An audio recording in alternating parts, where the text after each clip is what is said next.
पासून सगळ्या गोष्टी आपण अगदी डोळ्यात तेल घालून आपण सगळ्या काम करायला लागू. मला माहितीये तुम्ही सगळ्या करताय, प्रत्येक वॉर्ड अक्षरशः पिंजूक काढताय. इकडे आता मी तुम्हाला सगळ्यांना काय म्हणू, मला वाटतं मी ज्येष्ठ नागरिक असल्यामुळे तुम्ही सगळे माझे बाळच आहात. पण मनापासून सांगू मी तुम्हाला की ह्या नगराध्यक्ष पदाचा फॉर्म भरताना सुद्धा किंवा देवाला नमस्कार करताना सुद्धा मी एकच गोष्ट मागत होते की एवढी हातामध्ये ताकद दे की ह्यातल्या सर्वसामान्य सगळ्या लोकांच्या ज्या समस्या आहेत, ज्या माझ्याकडून घेऊन येतील तेवढी भरायची, ती संपवायची ताकद माझ्या हातात आहे. सगळेजण खूप प्रयत्न करायला लागलेला आहे. 2 तारीख जवळ यायला लागलेली आहे. रात्रीचा दिवस करायचा आहे. छोट्या छोट्या छोट्या गोष्टींनी लोक दुखावत आहेत. मंदिरातच का गेल्या नाहीत, इकडंच का गेल्या नाहीत, लेफ्टला टर्न 10 जण सांगतात राईटला टर्न घ्या, 4 जण सांगतात लेफ्टला टर्न घ्या, आणि त्याच्यामध्ये लेफ्टला टर्न घेतले की उजवीकडचे लोक नाराज होत आहेत की ताई डावीकडे गेल्या. जरा जरा थोडंसं समजावून घ्या, जरा वेळ लागला तरी समजावून घ्या. सगळं गोष्टी आपण व्यवस्थित करायला लागलोय आणि तुमची सगळ्यांची जबाबदारी माझ्यावर.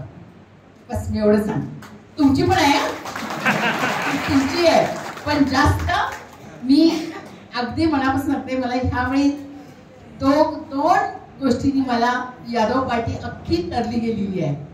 पहिली सगळ्याच्या सगळ्या महिला आणि दुसरी सगळीच्या सगळी पेठ वडगाव मधली तरुणाई, यंगस्टर्स. तरुण मुलांनी आणि महिलांनी वडगावचं राजकारण हातामध्ये घेतलेलं आहे आणि मला माहिती आहे की ह्याचा परिणाम, आजच्या रॅलीचा परिणाम म्हणजे 21 पैकी 21. आणि मग आपण 3 तारखेला जल्लोष, आणि तुमच्याबरोबर मी विश्रांती घ्यायला आपण कुठे तर 4 दिवस बाहेर जाऊ, नक्की जाऊ. चालेल. तुम्हाला मी सगळ्यांना इथे ज्या उपस्थित आहेत माझ्या महिला, आपण सगळ्या 2 बसेस काढून आपण नंतर खरंच जाऊया, छान अगदी टारकलेला जाऊया. दुसरीकडे मी लांब पण तुम्हाला म्हणत नाही, पण 2-3 दिवस छान आराम करून येऊया.